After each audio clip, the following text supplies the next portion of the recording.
Greetings and welcome to our series on love as first priority. We're in our second session, which is titled Agape Love, a Working Definition. My name is John Bordeaux, and I want to thank you for joining our session today. A good friend of mine recently was in Saigon, Vietnam, visiting with family and friends of his Vietnamese wife. And he sent me an email he titled Residual Joy. And it's a beautiful example of agape love. So let me read it to you. He said, for 5 consecutive nights now, my wife and I have had dinner with long-lost friends. Last night, a group of 12. It was active and loud in Vietnamese, of course, and my friend is definitely not Vietnamese. He's an Ohioan.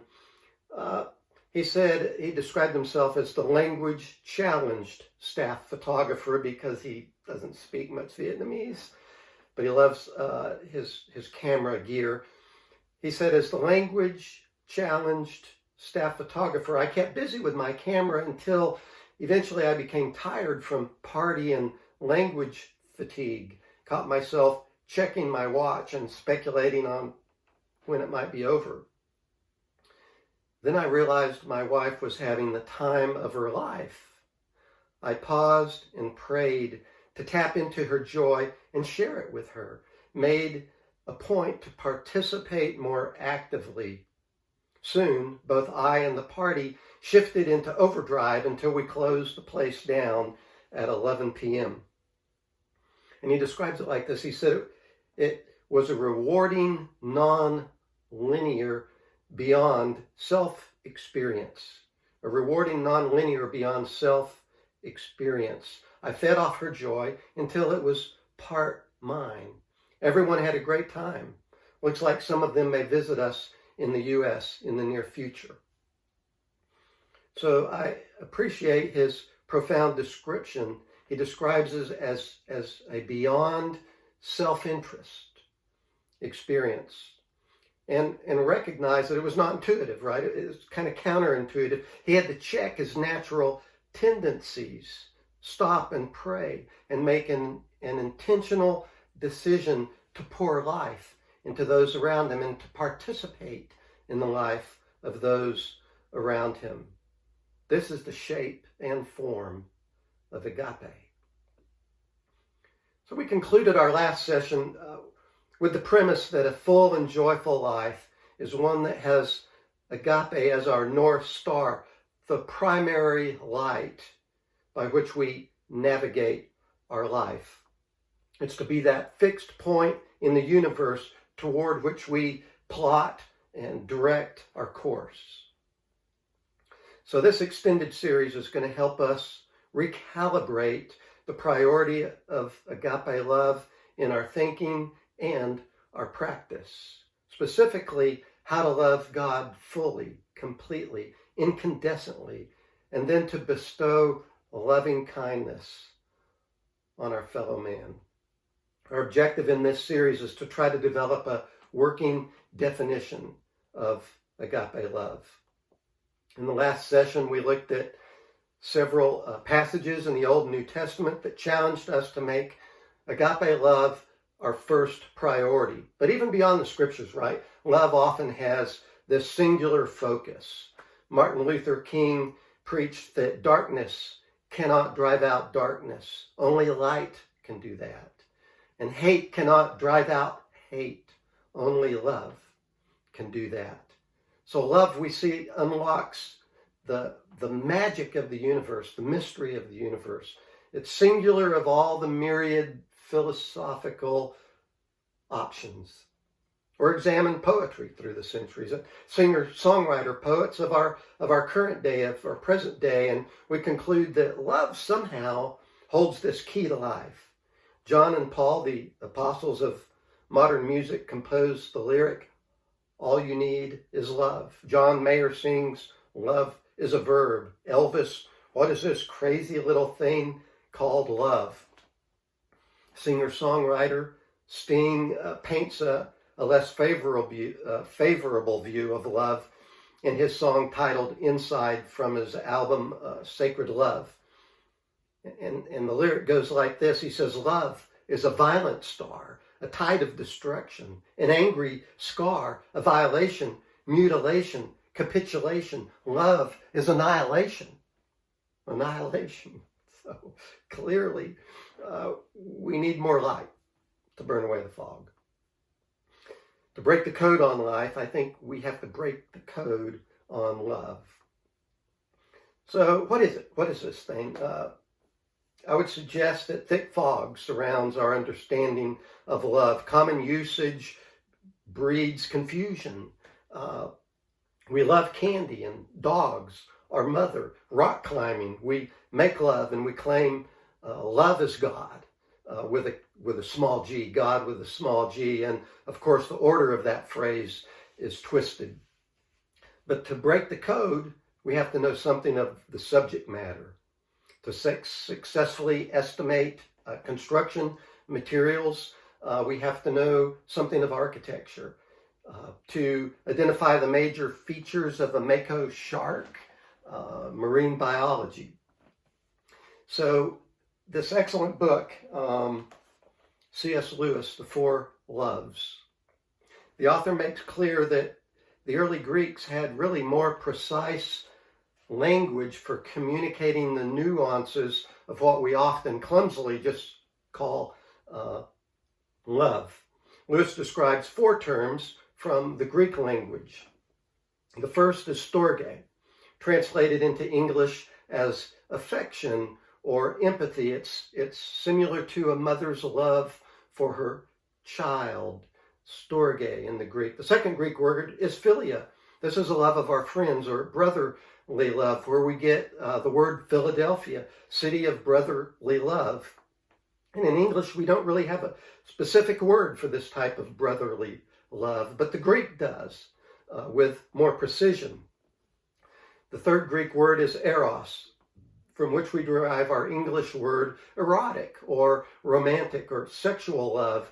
And this is a love very focused on the object and the merits of the beloved. It's a love that desires to possess. And this type of love is clearly based on conditions, to be sure. The fourth Greek word is agape, the subject of our series. And again, we translate this in English as love, but specifically it's a charitable love, a kind love, an unconditional love, a love that resembles divine love. And agape love is that which Jesus speaks of in the Gospels. The 1611 King James Version of the Bible translates agape as charity. And I think this was an effort by the translators to try to define agape more distinctly.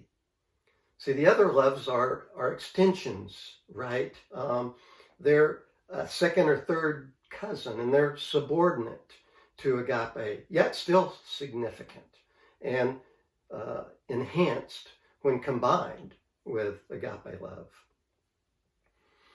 As a young man, my view of love and the world in general was colored by the flower child movement of the 1960s. We chanted, "Make love, not war," and we practiced various forms of the other loves. We were good at philia, right, or brotherhood. Blacks and others of various ethnicities were welcomed into our parties and our fellowship and our rock bands, for sure. Ethnic diversity is represented by Hendrix, Sly and the Family Stone, and Santana, just to name a few. And during the 1969 Woodstock Rock Festival, that was 50 years ago, the sense of brotherhood, of philia, reached soaring heights as 400,000 kids shared their food and blankets and water and drugs for 3 rain-soaked days. With the advent of the pill, the flower child movement excelled at eros love, this latter form of love described by Crosby, Stills, Nash & Young in the song, "Love the One You're With." However, this utopian vision began to crumble under the weight of of drug overdoses, of STDs, of AIDS, and relationships that were unsustainable without some sort of ethical commitment. So within this context of the 60s, I also had very little religious training. My parents sometimes took me to Catholic Mass in my youth, yet I remained really spiritually agnostic with little understanding of the teachings of Jesus. However, the trajectory of my life began to alter when a mentor encouraged me to memorize the 11th chapter of the Bible, which is found in Paul's first epistle to the Corinthians, chapter 13.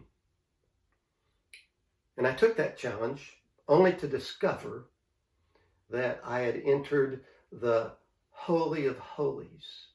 The elegance of the prose, the atomic word choice, the logical structure of the text, of the prose, took me hostage, really. And when I stumbled into the second part of that chapter where it says, love does not take into account a wrong suffered, I was undone. How can I conquer a fortress so high?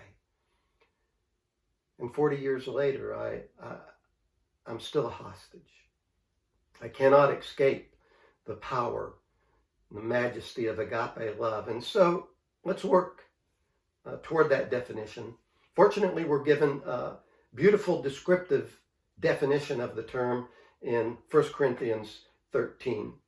The entire chapter breaks down really into three parts. The first three verses, it's the preeminence of love. Verses 4, 5, 6, 7, and 8a, the practice of love. And then verses 8b through 13, the permanence of love. So for this session, we're going to focus on those first three verses that emphasize the preeminence of love. So let's take an exegetical journey through these three verses. Verse 1 says, if I speak with the tongues of men and of angels, but do not have love, I've become a noisy gong or a clanging cymbal. If I speak with the tongues of men and of angels, but do not have agape, I have become a noise. I've become static, a noisy gong, a clanging cymbal. You could summarize this verse as too much talk, not enough action. So we mentioned these first three verses build the case for the preeminence of love, and this is accomplished by the repetition of this if-then construction, or what you might call a series of conditional clauses. Again, see, if we have eloquence of speech, even if our words raise to angelic heights, scraping the heavens, without love, then we're just noise and static in the background. In the first century, when this was written, orators were, in a sense, the entertainers of the day. Others would admire their ability to communicate creatively, to entertain, make us laugh and cry. And still today we admire those who can exchange wit and words, with the late night talk show host. But in the heavenly balance, without agape, it falls short. It fails. Again, too much talk, not enough action. Verse 2 has that similar if-then construction. If I have the gift of prophecy and I know all mysteries and all knowledge, and if I have all faith so as to remove mountains, but then there's that if-then. But then if I don't have love, I am nothing. If I have the gift of prophecy and know all mysteries and all knowledge, and if I have all faith so as to move mountains but do not have love, I am nothing. Verse 2. This could be summarized. It's not how much you know. It's not how much faith you have. It's how much do you care. It's not how much you know, but how much you care. Let's break it down. Like the orator and the entertainer in verse 1, the philosopher and the spiritual prophet found in verse 2 are the other heroes of that first century culture. And it's pretty much the same today. We admire the highly educated. We ask, hey, where did you go to college? Trying to ascertain their intellectual muster.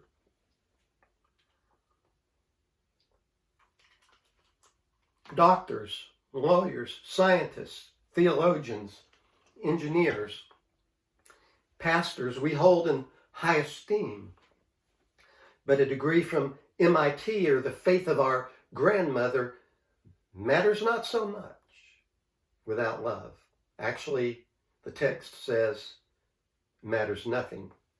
Deeply committed faith must be mixed with love if we hope to create the nuclear fusion that's going to transform the universe.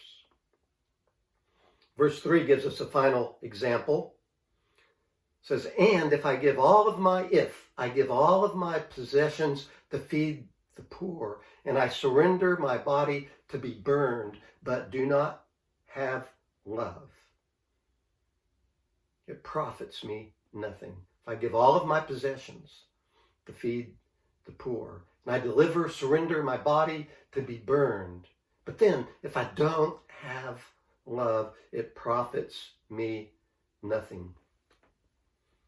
This could be summarized to balance the scales of justice with love.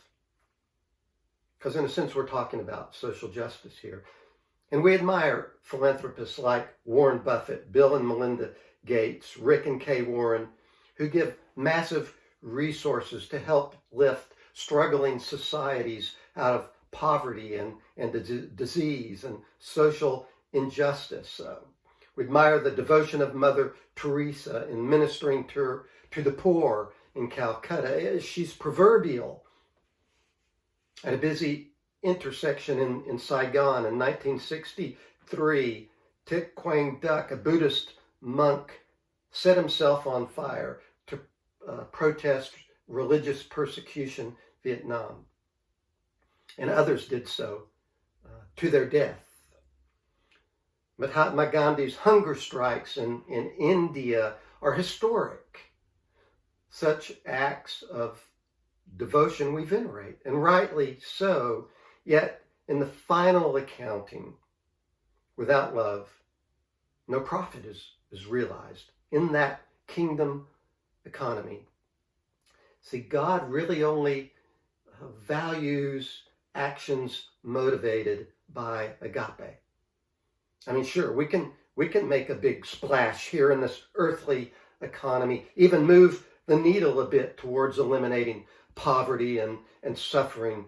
Pastors can have big churches with fabulous missions budgets, and that's great. It's impressive to us. God sees the heart. What's going on in the deep recesses of our soul? That's the question God is asking. Not the splashy colors of our actions, but the content of our character. Clearly, social justice is a Christian virtue, even a calling that results from agape. But in contrast to that, we see the wealthy and famous. They're fond of setting up charities, sometimes in their own name, usually giving a small portion of their fabulous wealth, but often it appears disingenuous, right? Perhaps it's just another way of purchasing popularity, suggesting that the motivation may be self-interest rather than love. But on the lighter side, my father loved the comic strip Peanuts by Charles Schulz.